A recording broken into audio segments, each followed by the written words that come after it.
Can we talk for a minute about how we got on some sort of press release mailing list and now people keep pitching us on podcast ideas? I mean, I just think that, means we're winning. If you are the person who put us on that mailing list, please reach out to me. I don't mind. I'm not upset by it.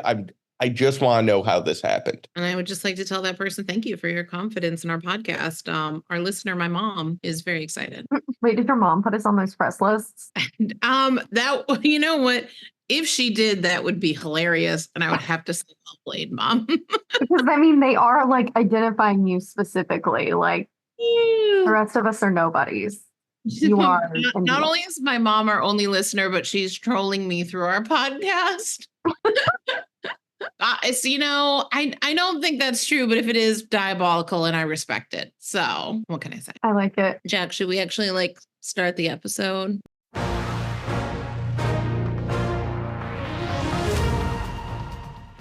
Welcome back, everyone, to National Disability Radio. We are so excited to have you back this lovely, gorgeous May. Spring is here. I am Michelle Bishop. I am 1/3 of your podcast hosting team. And I'm Stephanie Quinn McEben, another member of our podcast hosting team. We got in trouble for the 1/3 last time, so I think is it the 1/4? It's the 1/3. I'm still enforcing this. Wait, we're going to get that name change in a second. Stephanie slipped a little name change in there. So that is 2/3 of your amazing hosting team. And our final host, Raquel Rosa, will join us later in the episode for the interview. And then, of course, as always, our trusty producer. Thanks, Michelle. That one was actually pretty nice. I appreciate it. I want to stress that Jack and I don't actually hate each other. We just can't let this go. Let it go, let it go. Oh, wait. Do we have the rights to let it go? Stephanie, you can only sing 3 seconds of that before we get sued. Yeah, Disney, don't make Disney come for us. Yes, that goes against we can handle any lawsuit rule. Not Disney. Not Disney. That's with the mouse. No, Disney, no, we'll lose that. But they released the mouse. So to redirect you from your beautiful vocal styling, Stephanie, tell us about this month's episode. So, yeah, my wife is going to actually be our featured speaker on this month's episode. As many may be aware, May is Mental Health Awareness Month. And so we are going to be talking about individuals with mental health disabilities and diagnoses when it comes to getting the care that they need and advocating for the care that they need. So super excited about this and this episode. It'll be great. And, I may or may not be a little biased, but towards your own wife. Yeah, kind of. Well, I would expect that. But also, before we get into the interview, congratulations, Stephanie, on having a wifey. Thank you. Nala was a flower dog. So Stop. She was included. Oh, my heart can't handle that. We're going to have to see pics. Everyone's I was going to say, there's definitely pictures. After we finish this episode, everyone has to stay on it. We have to see pictures of Nala, the service dog, being in the wedding. But congrats on your wedding. And that's why Stephanie had a sneaky little name change that she put in there with her new last name. And let's jump to the interview. But wait. What? But before we do that, Stephanie, do you want to tell us who your wife is and why she's on the show? Yeah. So my wife, Quinn McEben, is a mental health care nurse who works with clients who have varying mental health disabilities and varying mental health diagnoses. And so she works with them regarding their general health, their mental health, working with them on advocating for the services and supports that they need, in particular in the healthcare space. So they do some really good work, and super excited to hear about their perspective regarding this space. It's going to be great. Thank you for agreeing to be on this month's episode. So I guess we'll just kind of get right into it. So yeah, as individuals who live with disabilities ourselves, I know that we know firsthand some of the trauma that we've experienced related to our disability. And so we would love to get a provider's perspective on different experiences that you've kind of worked with individuals, and how, how providers and just individuals who are advocates for individuals with disabilities, just how can folks be supportive, and what has your experience with this been, during your career as a mental health care nurse? Yeah, so I can kind of talk about some good things and bad things.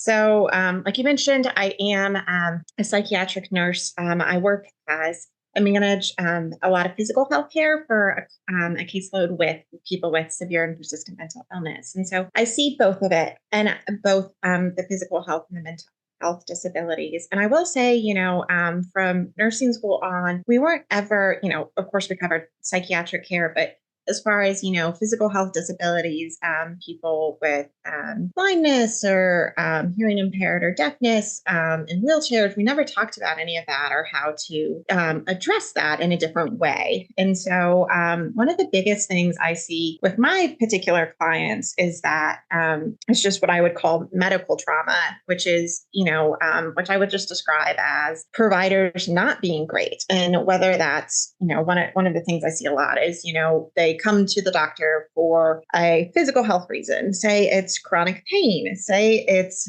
diabetes, say it's high blood pressure. Well, they see their other meds and they see that they're also diagnosed with schizophrenia. They're also diagnosed with depression. And suddenly that chronic pain is all related to the depression. Suddenly that diabetes doesn't matter and we shouldn't treat it because it's just from, the meds for schizophrenia. And so people focus in on, the mental health side of it, and as the somatic providers don't necessarily focus in on other things. And so what happens then is those same clients don't want to seek physical health care. And I think the same thing happens in the mental health world, but I think the mental health world is better about just because we see a lot of clients with, varying communication levels and just varying ways of looking at the world, which is, I think, a beautiful thing. But I think we're kind of better about that. But as far as like the physical healthcare, it's like, I think there's a long ways to go. So a lot of my clients and a lot of my job really is like advocating for clients and teaching them to advocate for themselves, because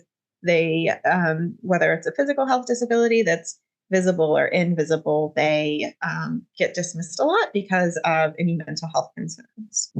Yeah, no, that is some super helpful information. Thank you so much for sharing that. I know that yesterday, you and I were actually talking specifically yesterday about just general instances of when individuals, for example, who have mental health diagnoses or mental health disabilities, have not been believed by whether it be healthcare providers or whether it be, just in different situations because of their disability. Could you talk a little bit more about that and what that's looked like and how you've been able to, help folks work through that, whether that be directly or indirectly through your job? Sure. So, I think that looks like, like I was mentioning, going to the doctor for, chronic pain. And so something as severe as stomach cancer, right? And so imagine this, you have a client that is having stomach aches. It's having a stomach ache. It's getting worse. It's getting worse. And they keep going to the doctor, but the doctor won't do imaging because they're like, oh, it's stress, it's anxiety. And, but they won't do imaging. They won't do any follow-up test. And when someone finally believes them, it's cancer that's advanced to a stage that we can't treat it. And these are kind of the stories that I unfortunately have seen.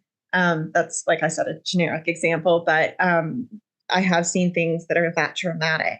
And so things that I recommend to my clients are getting other, they can advocate for themselves, and we teach those skills. But if the providers still aren't believing them, because unfortunately there are some good providers and there are some providers that I think provide competent care, but that are discriminatory. So, you can switch providers, or sometimes if someone else steps in, whether it's a family member, another professional, like, myself, where there's a lot of support staff that, talks to the physician and is like, hey, can we maybe think about running this test? And then, just getting that outside advocacy, teaching those advocacy skills for the patient, and then teaching them how to reach out to other people if they need.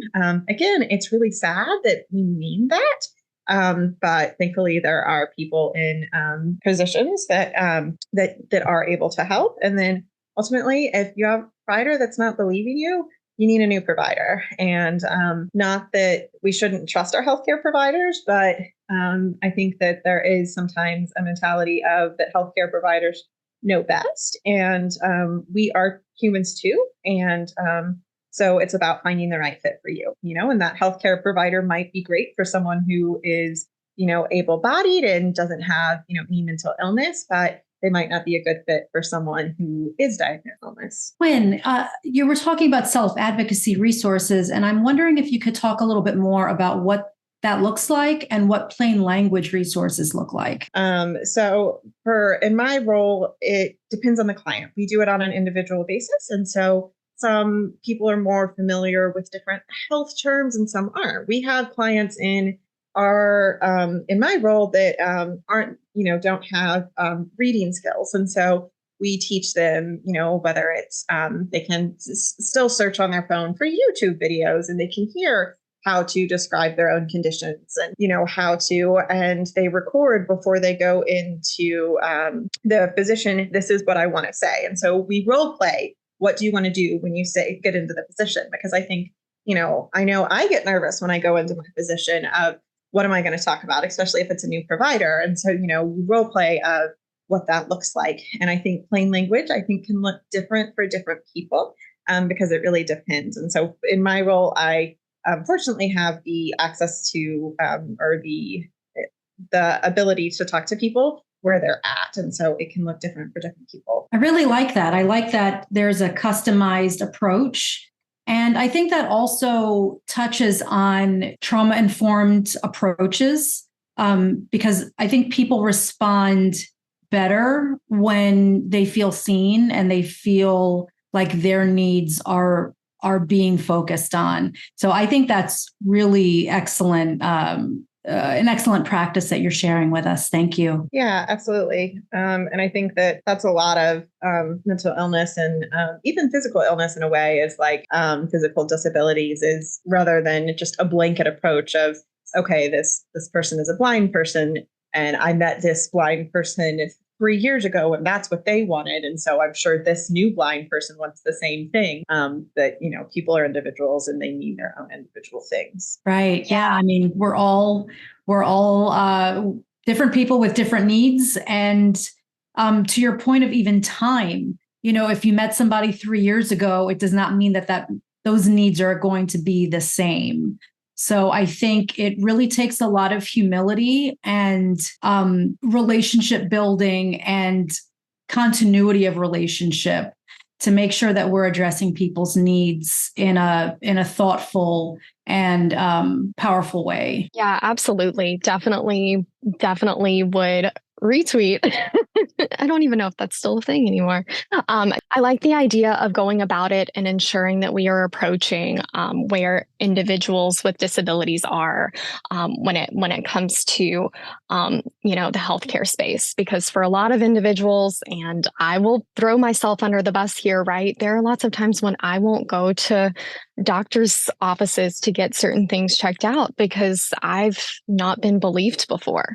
And so, that's something that I definitely struggle with and definitely can, relate to. So Quinn, yeah, thank you so much for sharing today about the things that you guys are doing in order to help individuals to continue to go forward with these types of things, despite the experiences that they may have had prior to that, that they're worried are going to be repeated. So yeah, thank you so much for talking with us today about this. Absolutely. And from the healthcare provider, side of it, when I'm talking to other healthcare providers who don't have the privilege of, of those longstanding relationships like I have with my clients, I always just encourage them to ask the client what they need. If you're doing one MRI with this one client, just ask them because the client is going to know what they need best. Well, that was awesome. And thanks so much to Quinn